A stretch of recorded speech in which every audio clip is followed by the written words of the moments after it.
Hello guys, welcome back to S3D. So tonight we're gonna discuss the problem with Tamashii Nations. So I made a post in the community section making fun of this whole situation. So let's go ahead and I'm gonna comment about it. Of course, I'm gonna go into a rant about pricing and quality control. This is actually a very common problem. I think most people who collect Tamashii Nation products know what I'm talking about. If you're into Gunpla, this is actually a separate division. So we have Bandai Hobby that does the Gunpla, the model kit stuff. And then we have Bandai Tamashii Nation who does the action figure aspect of Gundam products. So these are all going to be the action figures and the high-end products, the metal build. So the Robot Damashi figures are like basically their entry level figure stuff from Tamashii Nations. Well, actually, no.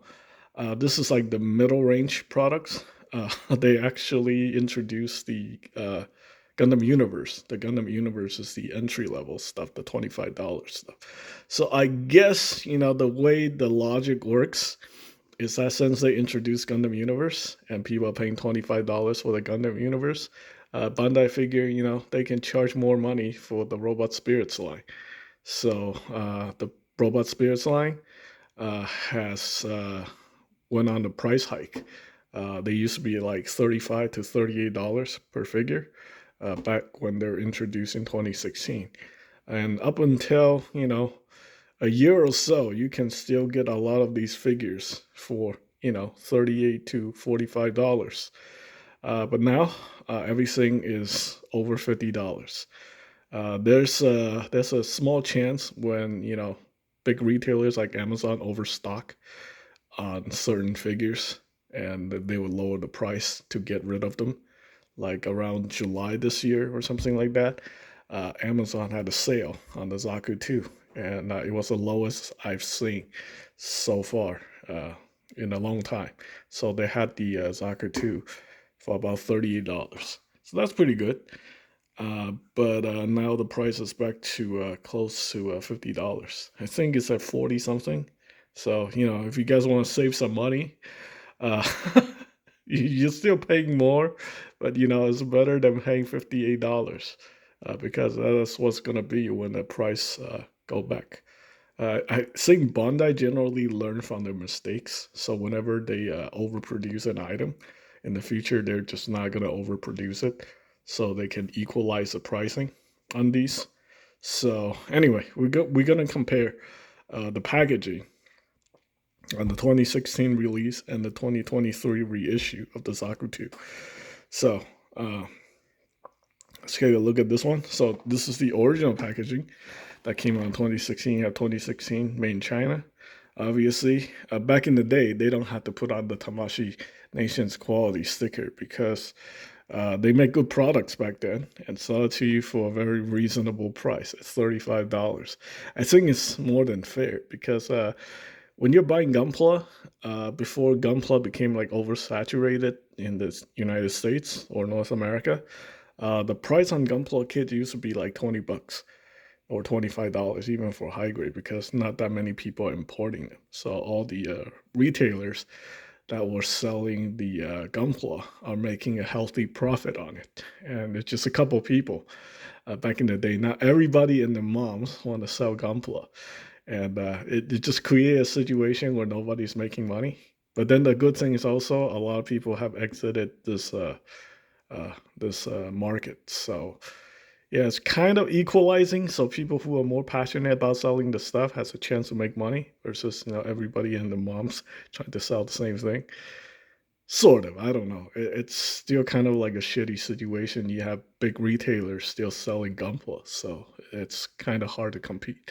But anyway, you can see the difference in the packaging. The color's a little bit different. Some people are telling me that the old stuff looks like bootlegs. Yeah, the newer box is a little bit more vibrant. The green looks brighter. I don't think this is due to discoloration. I think this is just the color that they printed in. The letters are in different color. This thing looks like a little bit more, you know, saturated or something.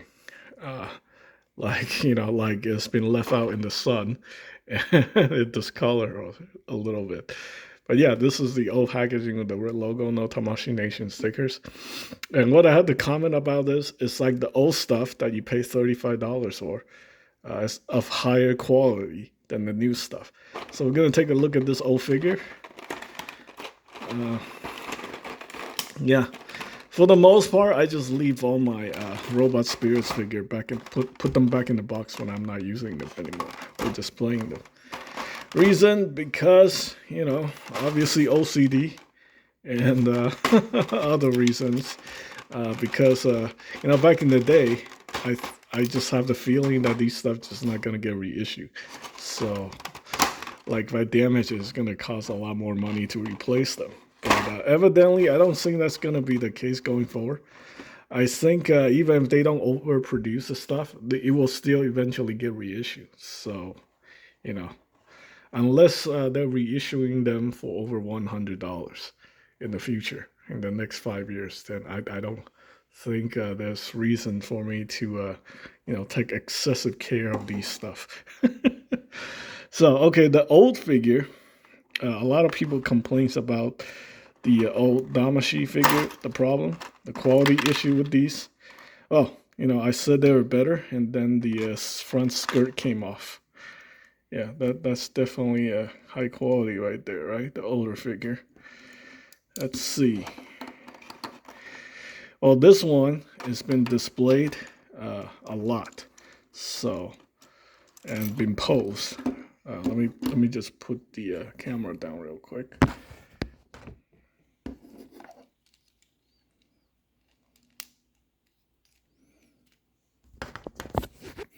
All right, putting it back up.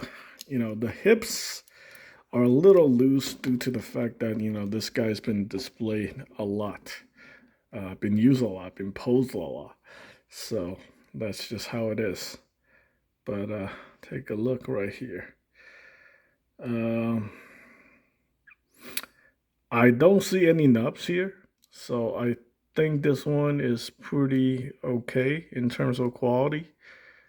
This is what a lot of people complain about the older robot Tamashii figure, robot spirits figure, is that they have nubs everywhere. I think for the Zaku, mostly it's like the P Bandai stuff that end up having a lot of nub marks, or the accessories. So let's go ahead and take a look at the accessories. Oh, you can tell right here with the bazooka, you can see the nubs. Yeah, this one is very poorly cut. Yep, they just like cut it right at the gate and then pull the parts out and then assemble it. So you can see that this is exceptionally bad because you can still see the entire, there's like part of the nub right there. So that's a common issue when it comes to the Tamashii Nation product. That's why a lot of people argue that you should just buy Gunpla and not deal with this bullshit. Because even for $35, something like this to Gunpla fans is inexcusable. But then you have to realize these are figures, right? They have much better articulation and they are actually more structurally sound because, all these parts, they have an inner skeleton and stuff like that. They have metal pins to hold the joints together, and they're made from ABS plastic, which is much more robust than polystyrene. So, yeah, there's that. And, they are very much color accurate to the point that no paint is required. While Gunpla, as complicated as some of the modern stuff are, they're still missing painted details. You see how they go in there and add those details in with, paint and stuff like that. So yeah, that's this one. Unfortunately, the joints are a little bit loose due to the fact that, I displayed this guy quite a few times. So that's that. But no real problems like the feeding came off. No issue with the arm and stuff like that. So that's that. Let's go ahead and take a look at the new one. Now, the issue with the new one is this one and my other one. The feet came off on this one right out of the packaging. And then the other one, I was changing the arm, and then the whole entire forearm came off. Yeah, that really drives me insane. So let me go ahead and pull this guy out, and then I will see the difference.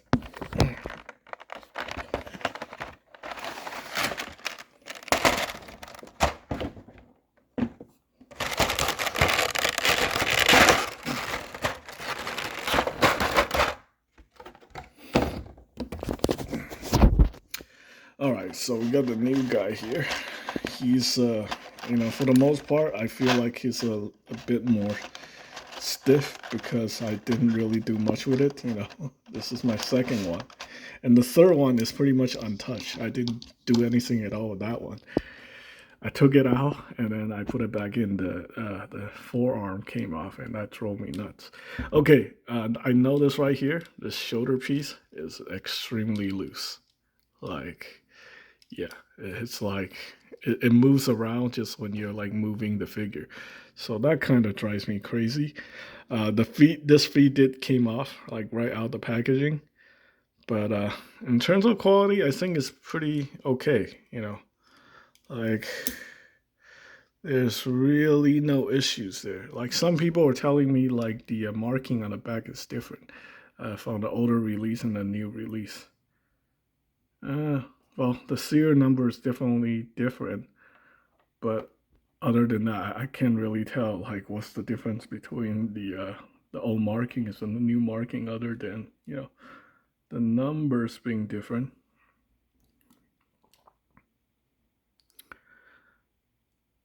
But yeah, I think in terms of quality, yeah, this thing is just really, really loose. Okay. Anyway, uh, really can't tell the difference on the Zaku itself, but let's go ahead and take a look at the accessories. I don't really think they have made any improvements at all. Look at that. That nub is still really, well, it's a little bit better. The other one, the older one, has like the nub that's complete, like you can see the raised portion. But yeah, it's still cut very poorly. Right there, I don't know if you can see it, but it's same thing. Nothing's changed. And they charge you the same amount of money. You're not getting more quality. You're just paying $20 more for these. Yeah. No difference at all, except this guy, the feet came off, which is not a big deal. It's just like it wasn't assembled properly. Probably because it's being mass produced. Like they made a lot of it and send it to Amazon. So yeah. So yeah, really no difference. You can see something that came out in 2016 for like $35 versus something that came out in 2023 for $58. Like it's just a price hike. You're getting the same exact figures, possibly the same quality control, but just paying more due to inflation. I know for a fact that what happened in I think 2019 is Bandai switched factories when they changed the logo, and the Dragon Ball stuff went to Vietnam, and people said the quality went down. So now they're addressing that issue with the Dragon Ball SSV cards. And then I know the Robot Damashi also went to a different factory, and you get stuff like feet coming off and arms falling off and stuff like that, or maybe really really loose joints like the shoulder shield. But yeah, so this is like the Robot Damashi stuff. Now I'm gonna comment on the more ridiculous stuff, like the metal bill. Okay, so obviously I did at one point collect metal bill. I feel like they're kind of overpriced for $200. I mean, they are good figures. They got metal joints. This is supposed to be Bandai's flagship line for mass-produced products. But unfortunately, I feel like the metal bill's quality really hasn't improved. And they're basically what they do is they come up with one frame, right? And then they reuse it for 10 years. So this Exia frame actually came out in 2010. This is the 2022 release of Device Exia. It's using the same frame. They didn't change anything on it. So it's it's at least a 13-year-old frame, right? yeah, basically this XE is the same XE you get back in 2010 when it first released. So now they added like extra stuff to it, like the backpack, and give you some new accessories, and then call it a new figure and something like that. It is nice though that XE got reissued in this form because the older one, the price was going up to like $300. And this particular one, they did actually overproduce. So it's like a shelf warmer. Some places are like getting rid of this guy for so cheap you can get it for like $140 on Bakari. But I think that's like a very rare situation. If someone got it for $140, you consider yourself very lucky. Yeah, consider the fact that the Tamashii figures are going up to $100, getting a metal bill for that price. That's insane. There's also like a metal, like line right in the middle, the metal robot spirits, and they're like $150. They're in the same scale as the robot Tamashii figure, robot spirits figure, but they're $150. So yeah, I think some people got some really good deals on this guy, but I don't think that's gonna happen anymore. So anyway, we're gonna talk about quality issues. So here's a couple that I can spot right away. You can see that very unsightly gap right there and shoddy paintwork right there on that forearm. It's very apparent. You can also see nut marks right there on that shield. And these things are apparent everywhere on the figure. You can see the nubs. So yeah, a lot of people who collect master grades like to just shit on metal bill. They're like, dude, imagine paying $200 and then you have nubs everywhere, right? It's actually really, it's not that bad, to be honest with you. I've seen a lot of metal builds, like they have quality control issues here and there, but I think the Gunpla people are just over exaggerating it a little bit too much. But yeah, still, it's a problem and it should be addressed. And that's also like show you guys another problem with the Gundam community. You have the model kit people who hates on the figures, and then you have the figures people who hate on the model kit. So there's already like a division within the community. Yeah, it's a mess. Like no, this fandom, it's sometimes a little bit too much for me to handle. But yeah, another issue with this frame, I don't know why, but the new one has like joint issues, and this joint issue I think really hasn't been addressed since this frame was introduced. Like for Exia, right? You can see right here the shoulder joints, like it won't hold. It just won't hold. Like if you're gonna raise it, yeah, even without the GN sword attached to it, like he cannot hold this. Like he just can't, his shoulder just want to go down. And this shoulder is okay, but this one's always loose on every single one. I think a couple of years ago, I have the Estrella, and Estrella has the same issue. It's like it just never gets addressed. And this is like a metal frame inside. So that is really, really annoying. He has super tight hip joints. Like you have to like just use a lot of force to like move the hips and the knees, but the shoulders are just completely crap. So yeah, that's another problem with the this line. Uh, I don't know. I really think some stuff needs to be done, and I figure Bandai has actually starting to raise the prices on the metal bill as well. They used to be like barely a little bit over $200, like $225. I can see them going up to $300 because some of the premium Bandai stuff is hitting that $300 price point. The way they figure if people are willing to pay for it, then they're gonna just do it at that price. So yeah, very annoying. Uh, Especially when they're selling us basically the same thing from like 10, 13 years ago. It's basically just reissue with a new part, and they're charging an excessive amount of money. I don't know. The funny thing is, right now nothing is selling. The metal builds like are just sitting at stores. Nobody's buying them. Same with the Robodamashi stuff. Uh, the only thing that's selling right now, I guess Gunpla is selling, but people are complaining about Gunpla too because I guess they ran out of ideas or something. Yeah, it's kind of a mess. I think all these corporations are just out of touch. Uh, somehow greed just become like the top priority or something like that. But yeah, essentially, a lot of people are getting tired of it, like myself included. It's just I don't want to be supporting these massive corporations anymore, especially if they're doing like ridiculous things like these. I'm all for more innovation, uh, but they're barely like giving us the bare minimum. So anyway, this is all opinion. Let me know what you guys think, and yeah, thanks for watching.